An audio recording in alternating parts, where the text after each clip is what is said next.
Bismillahirrahmanirrahim. Assalamualaikum warahmatullahi wabarakatuh. Selamat pagi Indonesia. Kami dari Kota Madia Solok, Kelurahan Tanah Garam, membuat dendeng pucuk ubi. Ini pucuk ubinya telah diambil dari kebun dan disortir, dipisahin.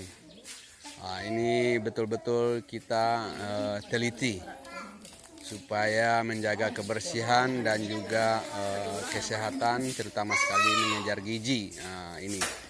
Ini ibu-ibu kita, adik-adik kita telah mensortir pucuk ubi, dan pucuk ubi tersebut adalah pucuk ubi bagus.